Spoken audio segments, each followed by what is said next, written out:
Shri MD. Karnawat high school Palanpur द्वारा चालता online शिक्षणना वर्गों धोरण 12 कॉमर्स विषय नामाना मूल तत्वों भाग 1 प्रकरण नंबर 4 भागीदारीનું પુનર્ગઠન અંગ્રેજીમાં રીકન્સ્ટ્રક્શન ઓફ પાર્ટનરશિપ। તો મિત્રો આજે પ્રકરણ નંબર 4 લેક્ચર નંબર 1 શરૂ કરીએ છીએ, ભાગીદારીનું પુનર્ગઠન। તો વિદ્યાર્થી મિત્રો આ ચેપ્ટર બોર્ડની પરીક્ષાની દ્રષ્ટિએ 5 ગુણનું 3 પ્રશ્નો પૂછાશે, એક વિકલ્પવાળો એક પ્રશ્ન ઓબ્જેક્ટિવ ટાઈપ ક્વેશ્ચન, એક વિભાગ બી ની અંદર એક વાક્યમાં ઉત્તર આપો અને 3 ગુણનો એક દાખલો આ પ્રકરણમાંથી પૂછાશે। મિત્રો આ ચેપ્ટર ખૂબ અગત્યનું છે, પાયાનું ચેપ્ટર ગણી શકાય, કારણ કે આ ચેપ્ટરમાં જે મુદ્દા શીખશો એ આના પછીના પ્રકરણોમાં ઉપયોગી બનશે। ભાગીદારનો પ્રવેશ, ભાગીદારની નિવૃત્તિ કે મૃત્યુ, એ ચેપ્ટરની અંદર આ ચેપ્ટરના મહત્વના ટોપિક જે આપણે શીખશું એ આવશે, માટે આ ચેપ્ટરને પાયાનું ચેપ્ટર કહી શકાય। તો સૌથી પહેલા મિત્રો આપણે સમજીએ કે ભાગીદારીનું પુનર્ગઠન એટલે શું। ઘણી વખતે બોર્ડની પરીક્ષામાં પ્રશ્ન પૂછાઈ ગયો, પૂછાવા લાયક પ્રશ્ન। તો સૌથી પહેલો આપણે અર્થ સમજીએ કે ભાગીદારીનું પુનર્ગઠન એટલે શું। તો એની ટૂંકી વ્યાખ્યા છે, જુદા જુદા કારણોસર ભાગીદારીમાં થતો ફેરફાર એટલે ભાગીદારીનું પુનર્ગઠન। જુદા જુદા કારણોસર ભાગીદારીમાં થતો ફેરફાર એટલે ભાગીદારીનું પુનર્ગઠન। એટલે કે કોઈ પણ કારણસર ભાગીદારીમાં ફેરફાર થાય તો તેને ભાગીદારીનું પુનર્ગઠન કહેવામાં આવે છે। હવે મિત્રો આગળ આપણે ચર્ચા કરીએ કે ભાગીદારીના પુનર્ગઠનના કારણો કયા, એટલે કે ભાગીદારીમાં ફેરફાર કયા કારણોસર કરવામાં આવે છે। તો ભાગીદારીના પુનર્ગઠનના 3 કારણ। પહેલું કારણ કે ચાલુ ભાગીદારો વચ્ચે નફા નુકસાન વહેંચણીનું પ્રમાણ બદલાય। બીજું કારણ નવા ભાગીદારનો પેઢીમાં પ્રવેશ, અને ત્રીજું કારણ ભાગીદારની નિવૃત્તિ કે મૃત્યુ। આ 3 કારણોમાંથી કોઈ પણ કારણ ઉપસ્થિત થાય તો ભાગીદારો વચ્ચે નફા નુકસાન વહેંચણીનું પ્રમાણ બદલવામાં આવે છે। ફરીથી ભાગીદારીના 3 કારણ। પહેલું કારણ ચાલુ ભાગીદારો વચ્ચે નફા નુકસાન વહેંચણીનું પ્રમાણ બદલાય। બીજું કારણ નવા ભાગીદારનો પેઢીમાં પ્રવેશ। ત્રીજું કારણ કોઈ ભાગીદારની નિવૃત્તિ કે મૃત્યુ। આ ભાગીદારીના પુનર્ગઠનનો કારણ। મિત્રો ભાગીદારીનું પુનર્ગઠન એટલે સામાન્ય અર્થમાં કે ભાગીદારો વચ્ચે નફા નુકસાન વહેંચણીનું પ્રમાણ બદલાય। તો આ નફા નુકસાન વહેંચણીનું પ્રમાણ 3 કારણસર બદલાય, એટલે કે નફા નુકસાન વહેંચણીનું પ્રમાણ બદલાય એટલે ભાગીદારીનું પુનર્ગઠન થયું કહેવાય। તો ભાગીદારીનું પુનર્ગઠન કે નફા નુકસાન વહેંચણીનું પ્રમાણ બદલવાનો આ 3 કારણો હતા।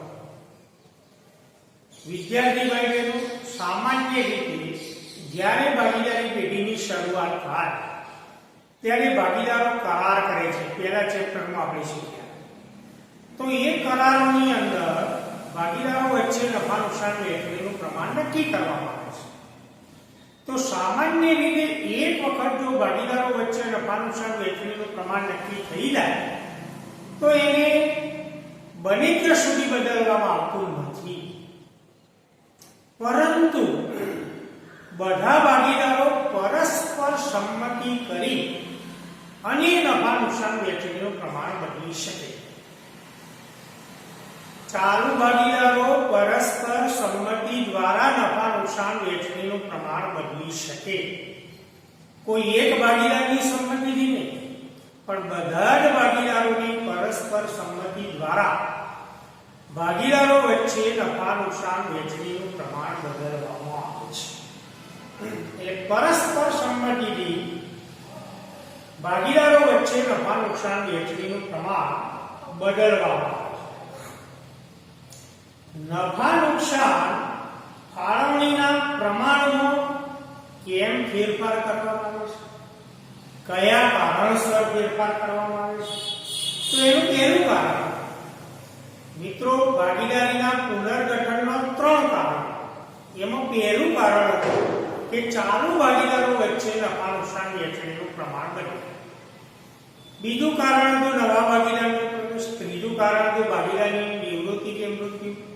તો નવા ભાગીદારનો પ્રવેશ એ આના પછીના ચેપ્ટરમાં આપણે ભણવાના છે. આ કારણ ભાગીદારની નિવૃત્તિ કે મૃત્યુ એ એના પછીના ચેપ્ટરમાં આપણે શીખવાના છે. એટલે બીજું કારણ ને ત્રીજું કારણ એનો અલગ પ્રકરણ આપણે ભણવાના છે. પણ જે પહેલું કારણ કે ચાલુ ભાગીદારો વચ્ચે નફા નુકસાન વહેંચણીનું પ્રમાણ બદલાય, તો આ કારણનો અભ્યાસ આપણે આ ચોથા ચેપ્ટરમાં કરી ગયા છીએ. હવે આપણો મુદ્દો એ આવશે કે ચાલુ ભાગીદારો વચ્ચે કયા કારણોસર નફા નુકસાન વહેંચણીનું પ્રમાણ બદલાય. દાખલા તરીકે A અને B બે ભાગીદારો હતા.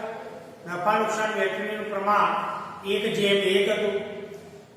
આ પ્રમાણ બદલીને 2:1 નક્કી કર્યું. તો બે ભાગીદારો હતા A અને B, હવે પણ 2 જ છે, પણ નફા નુકસાન વહેંચણીનું પ્રમાણ બદલ્યું. તો ચાલુ ભાગીદારો વચ્ચે આ નફા નુકસાન વહેંચણીનું પ્રમાણ બદલ્યું. તો ચાલુ ભાગીદારો વચ્ચે નફા નુકસાન વહેંચણીનું પ્રમાણ કયા કારણોસર બદલવામાં આવે છે? તો એનો કારણ આપણે જોઈએ.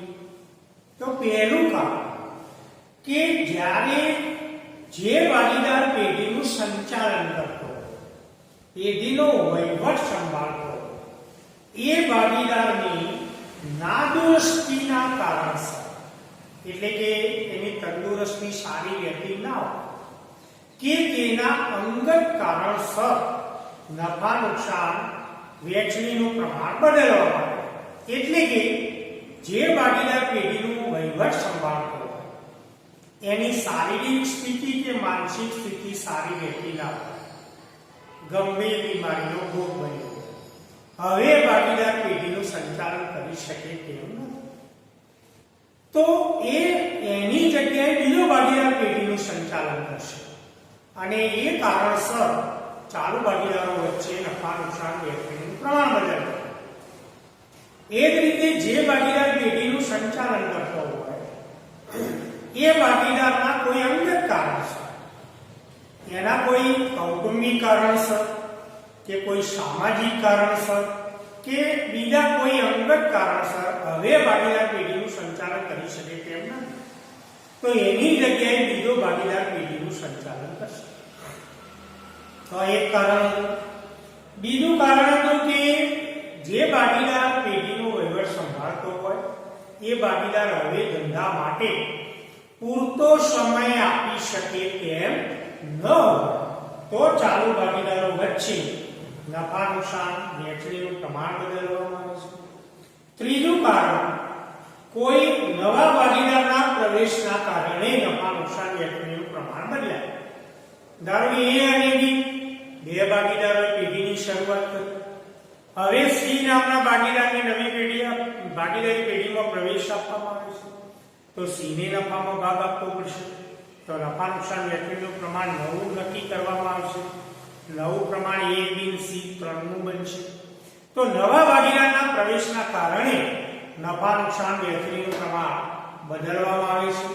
અને ચોથું કારણ, કોઈ ભાગીદારની નિવૃત્તિ કે મૃત્યુ. કદાચ કોઈ ભાગીદાર પેઢીમાંથી નિવૃત્તિ જાય, નીકળી જાય, છૂટો થઈ જાય, અથવા કોઈ ચાલુ ભાગીદારનું અવસાન થઈ જાય, મૃત્યુ થાય, તો નફા નુકસાન વહેંચણીનું પ્રમાણ બદલવામાં આવે છે. તો મિત્રો, ચાલુ ભાગીદારો વચ્ચે નફા નુકસાન વહેંચણીનું પ્રમાણ બદલવાના 4 કારણો.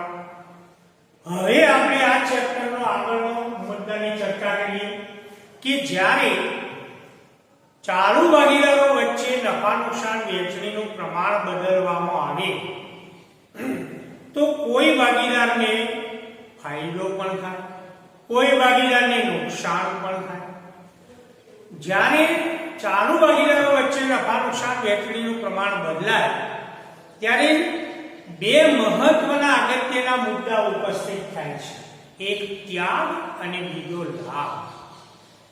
કોઈ ભાગીદારને ફાયદો થાય તો એને લાભ કહીએ છીએ, કોઈ ભાગીદારને નુકસાન થાય તો એને આપણે ત્યાગ કહીએ છીએ.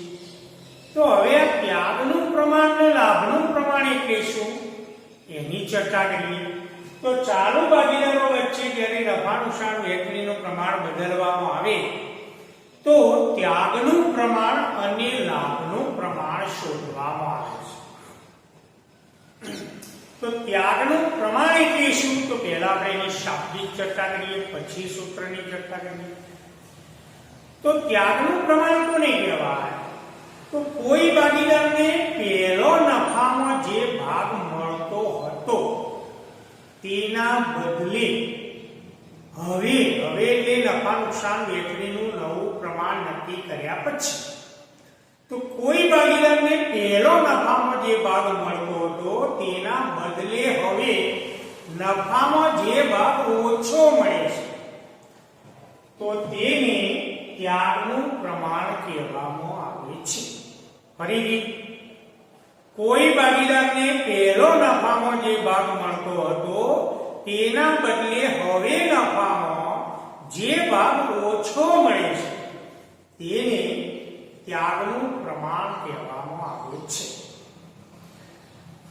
તો એનો મતલબ એવો થાય કે કોઈ ભાગીદારને પહેલો નફામાં જે ભાગ મળતો હતો એના બદલે હવે નવા પ્રમાણમાં નફામાં ભાગ ઓછો મળે તો એને નુકસાન નહીં કહેવાય.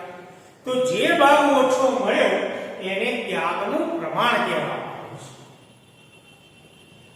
એટલે ત્યાગના પ્રમાણનું સૂત્ર પણ આપણે બોર્ડમાં લખશું, ચર્ચા કરીશું કે ત્યાગનું પ્રમાણ બરાબર જૂનો ભાગ માઈનસ નવો. તો આપણે સૂત્ર લખીએ, સાથે સાથે ચર્ચા કરીએ કે નંબર 1 ત્યાગનું પ્રમાણ બરાબર સૂત્ર જૂનો ભાગ માઈનસ નવો. ત્યાગનું પ્રમાણ બરાબર જૂનો ભાગ માઈનસ નવો. એટલે જૂનું પ્રમાણ માઈનસ નવું. જૂના પ્રમાણમાંથી નવું પ્રમાણ બાદ કરીએ અને તફાવત જો ધન આવે પ્લસ આવે તો ત્યાગ કહેવાય, અને તફાવત જો માઈનસ આવે ઋણ આવે તો તેને લાભ કહેવાય. ફરી ત્યાગનું પ્રમાણ શોધવાનું સૂત્ર. ત્યાગનું પ્રમાણ બરાબર જૂનો ભાગ માઈનસ નવો. જૂના ભાગમાંથી નવો ભાગ બાદ. જો તફાવત ધન આવે પ્લસ તો તેને તે ભાગીદારનો ત્યાગ કહેવાય. તફાવત જો ઋણ આવે માઈનસ આવે તો તેને તે ભાગીદારનો લાભ કહેવામાં આવે છે. મિત્રો, પરીક્ષામાં, બોર્ડની પરીક્ષા હોય કે શાળાકીય પરીક્ષા હોય તો એમાં પ્રશ્ન જ્યારે પૂછાય તો સમજીને ઉત્તર લખો. ભૂતકાળમાં આવા બનાવ બનેલા છે અને એનું નુકસાન વિદ્યાર્થીને થઈ જાય કે પરીક્ષામાં પ્રશ્ન એવો પૂછ્યો હોય કે ત્યાગનું પ્રમાણ એટલે શું, તો શબ્દો દ્વારા એનો અર્થ લખો અને ત્યાગનું પ્રમાણ ગાણિતિક રીતે રજૂ કરો અથવા તો ત્યાગના પ્રમાણનું સૂત્ર લખો તો સૂત્ર લખાય. ઘણી વખત એ પરીક્ષામાં પૂછ્યું હોય કે ત્યાગનું પ્રમાણ એટલે શું, તો ઘણા વિદ્યાર્થીઓ ત્યાગના પ્રમાણનું સૂત્ર લખે છે તો ખોટો જવાબ કહેવાય. ત્યાગનું પ્રમાણ એટલે શું, તો એનો શાબ્દિક અર્થ લખાય કે જ્યારે કોઈ ભાગીદારને પહેલો નફામાં જે ભાગ મળતો હતો તેના બદલે હવે નફામાં જે ભાગ ઓછો મળે તો એ ઓછો મળેલા ભાગને ત્યાગનું પ્રમાણ કહે છે. પ્રશ્ન એવો પૂછ્યો હોય કે ત્યાગનું પ્રમાણ ગાણિતિક રીતે રજૂ કરો અથવા તો ત્યાગના પ્રમાણનું સૂત્ર લખો તો સૂત્ર લખાય કે ત્યાગનું પ્રમાણ બરાબર જૂનો ભાગ માઈનસ નવો પ્લસ જવાબ આવે તો ત્યાગ માઈનસ જવાબ આવે તો લાભ. હવે મિત્રો આના વિરુદ્ધનો શબ્દ આવ્યો લાભનું પ્રમાણ તો પહેલા એનો શાબ્દિક અર્થ સમજી લઈએ.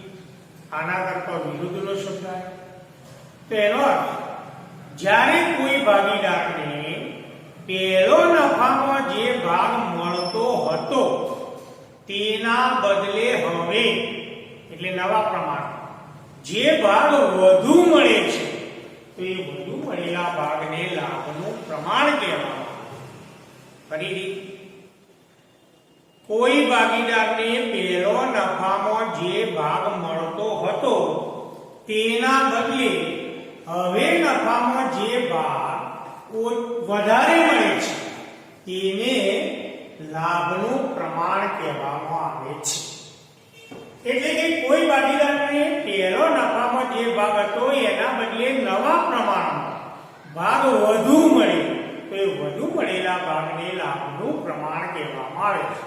એટલે કે ફાયદો થયો કહેવાય, ફાયદો થાય એટલે લાભ કહેવાય. કોઈ ભાગીદારને નુકસાન થાય તો નુકસાન થાય એને ત્યાગ કહેવાય. હવે એનું આપણે સૂત્ર લખીએ. ત્યાગના પ્રમાણ કરતો વિરુદ્ધનું સૂત્ર લાભનું પ્રમાણ બરાબર નવો ભાગ માઈનસ જૂનો ભાગ. નવો ભાગ માઈનસ જૂનો ભાગ. લાભનું પ્રમાણ બરાબર નવો ભાગ માઈનસ જૂનો ભાગ. નવા ભાગમાં એટલે કે નવું પ્રમાણ માઈનસ જૂનું ભાગ. નવા ભાગમાંથી જૂનો ભાગ બાદ પ્લસ જવાબ આવે ધન જવાબ આવે તો તે ભાગીદારને લાભ થયો કહેવાય. જો કોઈ ભાગીદારનો તફાવત નવા ભાગમાંથી જૂનો ભાગ બાદ કર્યો તો જે તફાવત આવે એ માઈનસ આવે તો એને એ ભાગીદારનો ત્યાગ કહેવામાં આવે છે. મિત્રો આ બે સૂત્રો બરાબર તૈયાર કરજો. આપણે દાખલા પણ ગણીશું. આ દાખલાઓની પ્રેક્ટિસ કરજો કારણ કે આ ત્યાગનું પ્રમાણ પ્રવેશના ચેપ્ટરમાં એનો મુદ્દો આવશે અને લાભના પ્રમાણનો મુદ્દો નિવૃત્તિ કે મૃત્યુના ચેપ્ટરમાં આવશે. એટલે પાયાનું ચેપ્ટર આપણે શીખી રહ્યા છીએ. તો હવે આપણે સૂત્ર દ્વારા સાબિત કરીએ. તો ત્યાગનું પ્રમાણ બરાબર જૂનો ભાગ માઈનસ નવો. હવે આપણે ઉદાહરણ લઈએ કે ધારો કે A અને B આ ભાગીદારોનો જૂનો ભાગ 1:1 છે. આ બંને ભાગીદારોએ પ્રમાણ બદલીને નવો ભાગ એટલે કે નવું પ્રમાણ 2:1 નક્કી કર્યું.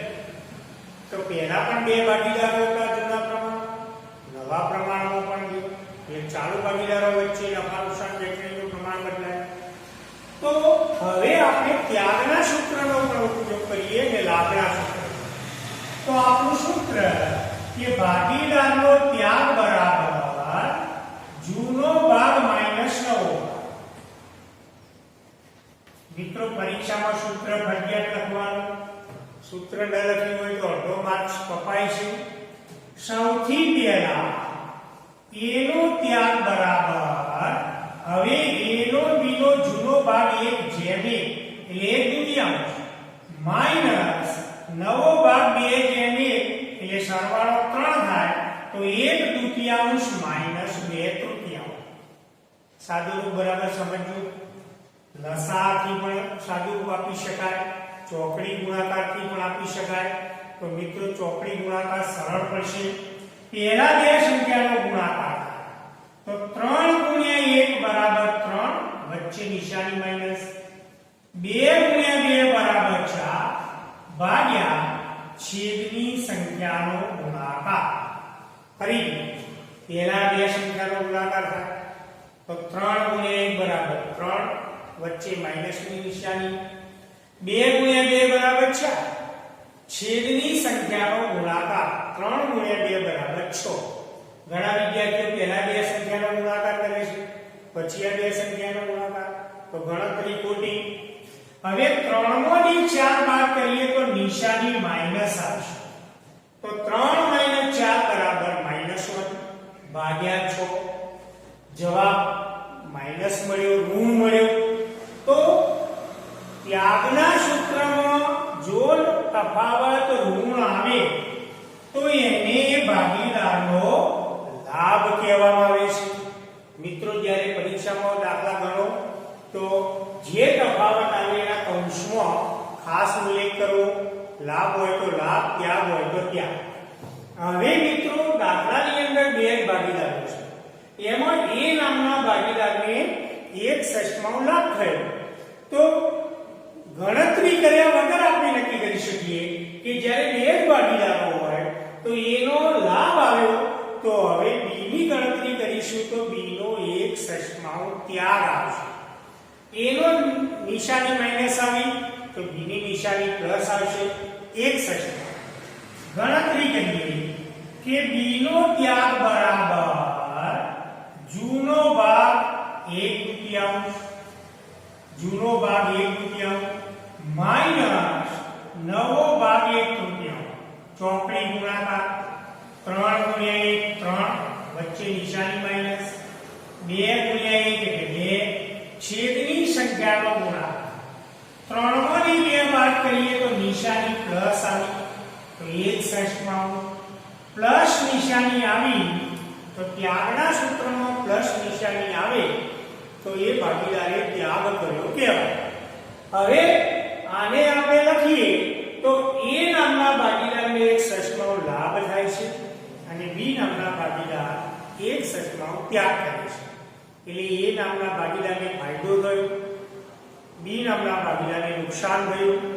બે ભાગીદારોનો દાખલો હોય ત્યારે ત્યાગનું પ્રમાણ કે લાભનું પ્રમાણ આપણે શોધી શકતા નથી. જેમની અંદર પ્રમાણ મળશે પણ 3 ભાગીદારો હોય કે એના કરતા વધારે ભાગીદારો હોય તો આપણે ત્યાગનું પ્રમાણ કે લાભનું પ્રમાણ શોધી શકીએ. તો મિત્રો આ આપણે ત્યાગના સૂત્રથી દાખલો ગણ્યો. હવે આપણે લાભના સૂત્રથી દાખલો ગણીએ તો જવાબમાં તફાવત આવશે નહીં. સૂત્ર લાભનું પ્રમાણ બરાબર નવો ભાગ માઈનસ જૂનો ભાગ. નવો ભાગ માઈનસ જૂનો ભાગ. પહેલા આપણે એનો લાભ શોધી કાઢીએ તો એનો લાભ બરાબર નવો ભાગ તો 2 જેમ 1 એટલે 2/3 માઈનસ જૂનો ભાગ 1/3. 2 × 2 બરાબર 4, વચ્ચે નિશાની માઈનસ. 3 × 1 એટલે 3, છેદની સંખ્યાનો ગુણાકાર. લાભના સૂત્રમાં પ્લસ જવાબ આવે તો એને લાભ કહેવાય અને માઈનસ જવાબ આવે તો એને ત્યાગ કહેવાય. તો મિત્રો સૂત્ર જો આપણે ત્યાગના સૂત્રની ગણતરી કરી તો એને લાભ થયો એક ષષ્ઠમાં. લાભના સૂત્રની ગણતરી કરી તો પણ જવાબ એક ષષ્ઠમાં લાભ જ મળશે. જવાબમાં ફરક પડશે નહીં પણ નિશાનીમાં ફરક પડશે. હવે ત્યાગના સૂત્રની બીજી ગણતરી કરી તો બીનો ત્યાગ આવે તો એનો પણ ત્યાગ આવશે. હવે આપણે ગણતરી કરીએ કે બીનો લાભ બરાબર નવો ભાગ, બીનો નવો ભાગ 1/3 માઈનસ જૂનો ભાગ 1/3. 2 × 1 2, 3 × 1 -3, 6. 2 માંથી 3 બાદ કરીએ તો -1/6. તો લાભના સૂત્રમાં માઈનસ નિશાની આવે તો એને ત્યાગ કહેવાય. તો આપણે ત્યાગના સૂત્રની ગણતરી કરીએ તો બી નો એક ષષ્ઠનો ત્યાગ હતો. લાભના સૂત્રથી ગણતરી કરી તો બી નો ત્યાગ એક ષષ્ઠમાં. જવાબમાં ફરક પડતો નથી, ફક્ત નિશાનીમાં ફરક પડશે. તો આ રીતે ત્યાગના પ્રમાણ અને લાભના પ્રમાણની ગણતરી કરવામાં આવે છે. તો મિત્રો બે ભાગીદારોનો દાખલો હોય તો ત્યાગનું પ્રમાણ કે લાભનું પ્રમાણ શોધી શકાતું નથી. પણ 3 ભાગીદારોનો દાખલો હોય તો શોધી શકાય. તો હવે આપણે ઉદાહરણ 3 ભાગીદારોનું લઈએ કે x, y અને z 3 ભાગીદારોનો જૂનો ભાગ 3/2/1. ત્રણેય ભાગીદારોએ નફા નુકસાન વહેંચણીનું પ્રમાણ બદલીને નવું પ્રમાણ નવો ભાગ નક્કી કર્યો 1/1/1. ભાગીદારીનું પુનર્ગઠન કહી શકાય. તો હવે આપણે ત્યાગના સૂત્રથી દાખલો લઈએ. તો સૂત્ર કે ત્યાગ બરાબર જૂનો ભાગ માઈનસ નવો ભાગ.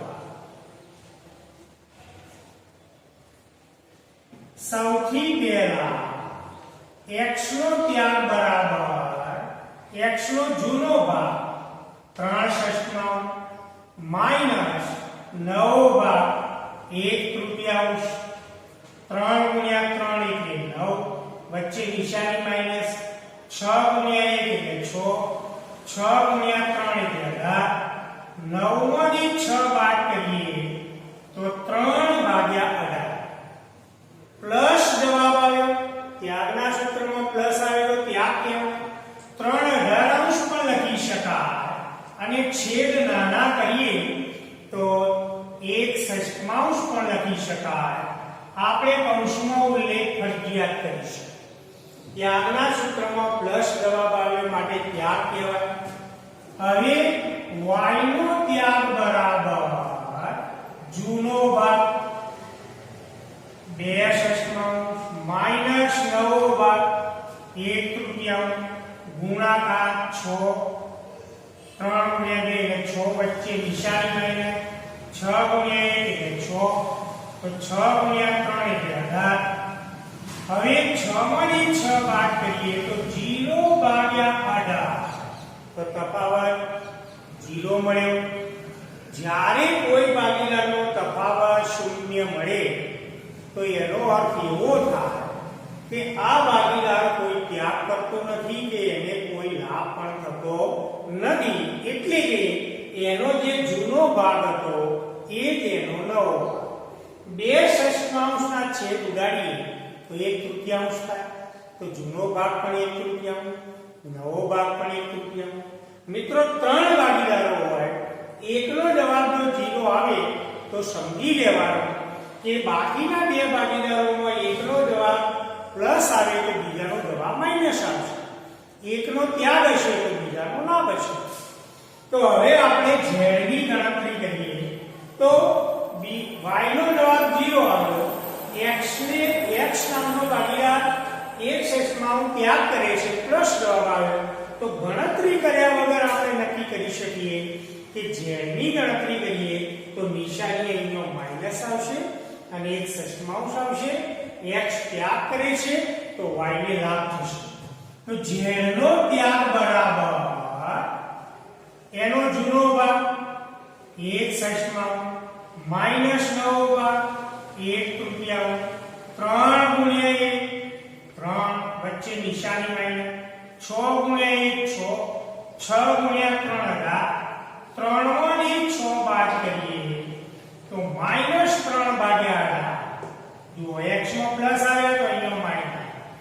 છેદ નાના કરીએ તો જવાબ -1/6. ત્યાગના સૂત્રમાં માઈનસ નિશાની આવે તો એને લાભ કહેવાય.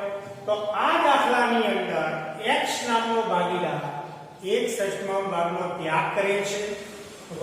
z નામનો ભાગીદાર ને 1/6 લાભ થાય છે. y નામના ભાગીદારને કોઈ લાભ કે ત્યાગ પણ કરતો નથી. તો આના દાખલો લાભના સૂત્રથી પણ ગણી શકાય. જવાબનો ફરક પડશે નહીં. છેલ્લું એક ઉદાહરણ આપણે લાભના સૂત્રનું આપણે ઉદાહરણ લઈએ કે ધારો કે p q અને r એનો જૂનો ભાગ 2/2/2 આ જૂનો ભાગ હતો. આ 3 ભાગીદારોએ નવો ભાગ નક્કી કર્યો 5/3/2. હવે આપણે લાભના સૂત્રનો ઉપયોગ કરીએ તો લાભનું પ્રમાણ બરાબર નવો ભાગ માઈનસ જૂનો ભાગ.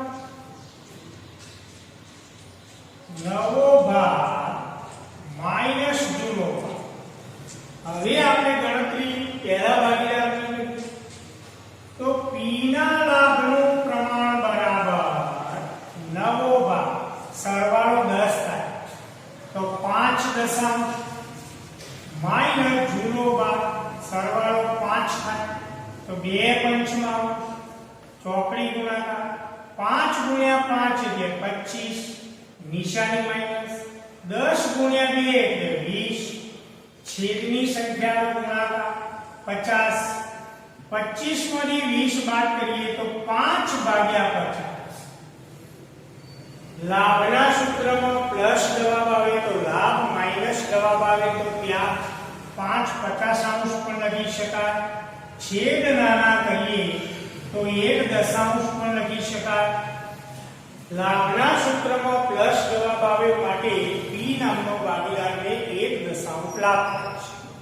હવે બીજા ભાગીદારની ગણતરી કરીએ તો q ના લાભનું પ્રમાણ બરાબર નવો ભાગ q નો 3 દશાંશ માઈનસ જૂનો ભાગ 2 પંચમાંશ ચોકડી ગુણાકાર 5 ગુણ્યા 3 15 10 ગુણ્યા 2 20 છેદની સંખ્યાનો ગુણાકાર 15 માંથી 20 બાદ કરીએ તો નિશાની માઈનસ તફાવત -5 ભાગ્યા 50. લાભના સૂત્રમાં માઈનસ નિશાની આવી માટે એને ત્યાગ કહી શકાય. હજુ છેદ નાના કરીએ તો -1 દશાંશ તો બીજો ભાગીદાર ત્યાગ કરે છે.